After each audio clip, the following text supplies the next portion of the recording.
അള്ളാഹുവിനും റസൂലിനും ഇഷ്ടമില്ലാത്തൊരു കാര്യമാണ് ഇണകൾക്കിടയിൽ രഹസ്യങ്ങൾ പരസ്യമാക്കാതിരിക്കുക എന്നുള്ളത്. പക്ഷേ ടെലിഫോണിക് സമ്പർക്കങ്ങളൊക്കെ കൂടുതലായി കഴിഞ്ഞപ്പോൾ തൻ്റെ ഇണയുടെ സ്വകാര്യതകൾ മറ്റുള്ളവരിലേക്ക് പങ്കുവയ്ക്കുന്ന ഒരു പ്രവണത ഈ അടുത്ത കാലത്തായി വർദ്ധിച്ചിട്ടുണ്ടോ എന്ന് സംശയമുണ്ട്. തീർച്ചയായും ഒരുപാട് കേസുകൾ ഈ തരത്തിൽ അറ്റൻഡ് ചെയ്യാറുണ്ട്. ഞാൻ എൻ്റെ ഭാര്യയുമായി ഇണ ചേർന്നു എന്ന് പറയൽ കറാഹത്താണ്. അങ്ങനെ പറയൽ കറാഹത്താണ്. ഇണ ചേർന്നതിൻ്റെ രൂപം പറയൽ ഹറാമാണ്. ഇന്ന രൂപത്തിലാണ്. അപ്പോൾ നമുക്ക് ഓപ്പണായിട്ട് പറയുകയാണെങ്കിൽ നിന്നുകൊണ്ടായിരുന്നു, ഇരുന്നു കൊണ്ടായിരുന്നു, അല്ലെങ്കിൽ കിടന്നുകൊണ്ടായിരുന്നു. ഇങ്ങനെ ഇണ ചേർന്നതിൻ്റെ രൂപം മറ്റൊരാളോട് പറയുക എന്നത് ഹറാമാണ്. ഇണ ചേർന്നു എന്ന് മാത്രം പറയൽ കറാഹത്താണ്. ഇത് ഭാര്യയും ഭർത്താവും ഒക്കെ മനസ്സിലാക്കിയിരിക്കേണ്ട ഒരു കാര്യമാണ്. അപ്പോൾ ഭാര്യയുടെ രഹസ്യം, ഭർത്താവിൻ്റെ രഹസ്യം എന്ന് പറഞ്ഞാൽ അസുഖങ്ങൾ മാത്രമല്ല, ഇണ ചേർന്നു എന്നുപോലും പറയാതിരിക്കണം. അത്രയും സൂക്ഷ്മത പാലിക്കണം എന്നാണ്. ഈ ഒരു ഇസ്ലാമിക അധ്യാപനം നമ്മുടെ മുമ്പിൽ ഉണ്ടായിരിക്കെ നമ്മൾ കിടപ്പറയിലെ രഹസ്യം വാട്സപ്പിൽ പോലും ഷെയർ ചെയ്യാൻ മറക്കുന്നില്ല, അല്ലെങ്കിൽ മടിക്കുന്നില്ല എന്നത് നമുക്കിടയിലെ വലിയൊരു പ്രശ്നം തന്നെയാണ്. അതിൽ ആനന്ദിക്കുന്നത് ചെറിയൊരു ശതമാനമാണ്. പ്രത്യേകിച്ച് സ്ത്രീകൾ അതിൽ വളരെയധികം ദുഃഖിക്കുന്നവരാണ്. ഈ കിടപ്പറ രഹസ്യങ്ങൾ പറയുന്നതിലെ ആനന്ദം പുരുഷനാണ് കൂടുതലുള്ളത്. സ്ത്രീക്ക് അത് വേണ്ടത്ര ആസ്വദിക്കാൻ കഴിയില്ല.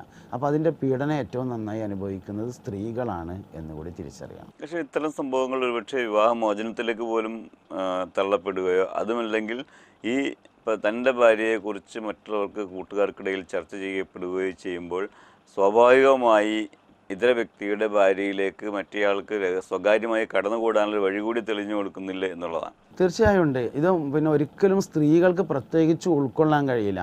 അപ്പോൾ നമ്മൾ നോർമലായി കാണുന്ന ഒരു കാര്യങ്ങൾ, ബെഡ്റൂമിൽ 0 ബൾബ് നീല കളറാണ് എന്ന വിവരം പോലും പുറത്തറിയൽ സ്ത്രീകളെ സംബന്ധിച്ച് അൺസഹിക്കബിളാണ്, സഹിക്കാൻ കഴിയാത്തതാണ്. പിന്നെ അതിൻ്റെ അപ്പുറത്തുള്ളൊരു കാര്യം പറയേണ്ടതില്ലല്ലോ.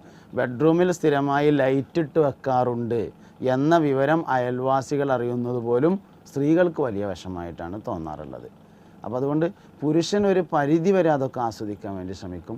നിർബന്ധമായും വിവാഹമോചനത്തിലേക്ക് വരെ അത് വഴിയെത്തും. കാരണം എന്താ വെച്ചാൽ സ്ത്രീകൾക്ക് ഒരിക്കലും അത് അഡ്ജസ്റ്റ് ചെയ്യാൻ കഴിയില്ല. സ്ത്രീകൾ അതിൽ വളരെ പ്രയാസം അനുഭവിക്കുന്ന ഒരുപാട് കേസുകൾ അറ്റൻഡ് ചെയ്യാൻ അവസരം ഉണ്ടാവാറുണ്ട്. ഈ വിവാഹമോചനത്തിലേക്ക് അടുക്കുന്നതിന് മുൻപ് പക്ഷേ ഇസ്ലാമിനെ കുറിച്ച് മറ്റുള്ളവരുടെ ധാരണ കെട്ടി ഒഴിവാക്കലും വീണ്ടും കെട്ടലും അങ്ങനെ ഇസ്ലാം അനുവദിക്കപ്പെട്ടിരിക്കുന്നുവെന്നാണ്.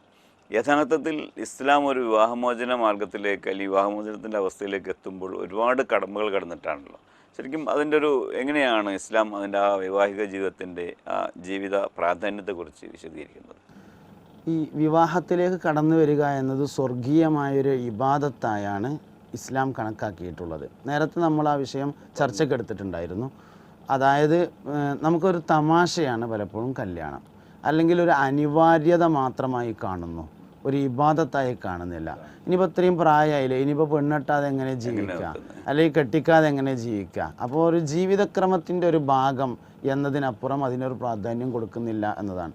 വാസ്തവത്തിൽ ഇത് വളരെ പുണ്യമായൊരു ഇബാദത്താണ്. എന്നാലോ അള്ളാഹു തആലക്ക് ഏറ്റവും ഇഷ്ടപ്പെട്ട ഇബാദത്ത് നിക്കാഹാണ്. ഏറ്റവും ദേഷ്യമുള്ള കാര്യം ത്വലാഖാണ്.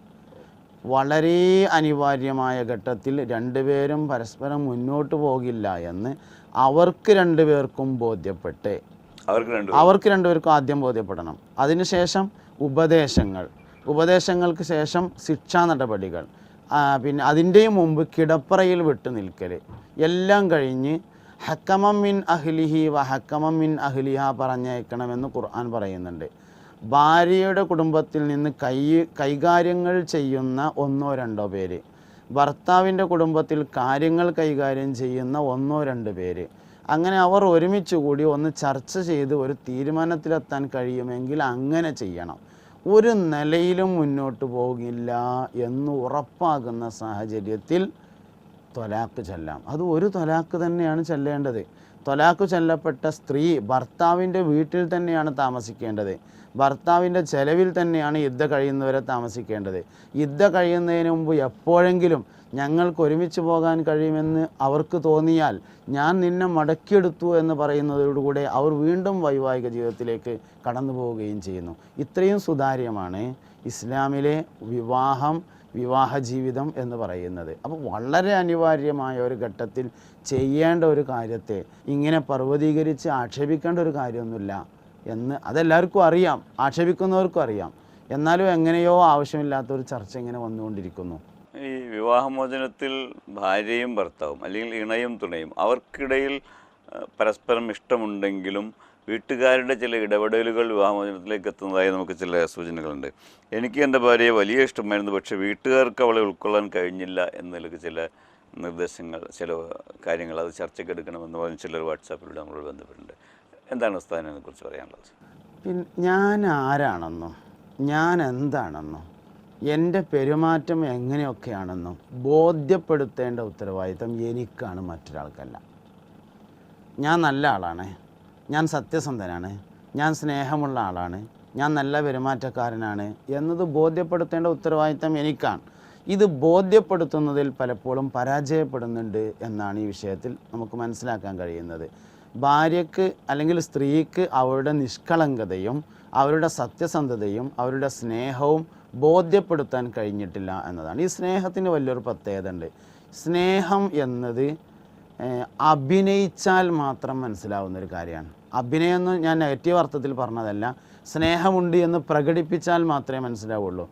മനസ്സിൽ സ്നേഹമുള്ളത് കൊണ്ട് മാത്രം ഒരാൾക്ക് ആ കാര്യം മനസ്സിലാവില്ല. സ്നേഹത്തിൻ്റെ ഏറ്റവും പ്രധാനപ്പെട്ട പ്രകടനം എന്ന് പറയുന്നത് സംസാരം തന്നെയാണ്.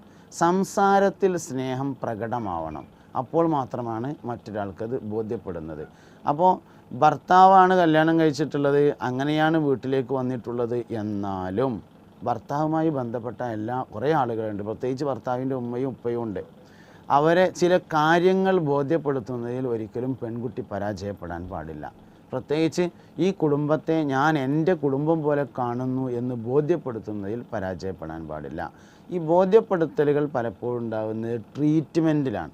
ട്രീറ്റ്മെൻറ്റ് എന്ന് പറഞ്ഞാൽ ഞാൻ ഉദ്ദേശിച്ചത് മെഡിക്കൽ ട്രീറ്റ്മെൻറ്റ് എന്ന അർത്ഥത്തിലല്ല. ഭക്ഷണം ഉണ്ടാക്കുക, ഭക്ഷണം കഴിക്കുമ്പോഴുള്ള പെരുമാറ്റങ്ങൾ, വെള്ളം, മരുന്നെടുത്തു കൊടുക്കൽ, സഹായിക്കൽ, അങ്ങനെയുള്ള ഒരുപാട് വിഷയങ്ങൾ ട്രീറ്റ്മെൻറ്റിൻ്റെ ഭാഗമായി വരും. ഈ കാര്യങ്ങളിലാണ് ഭർത്താവിൻ്റെ കുടുംബത്തെ സ്നേഹം ബോധ്യപ്പെടുത്തുന്നത്.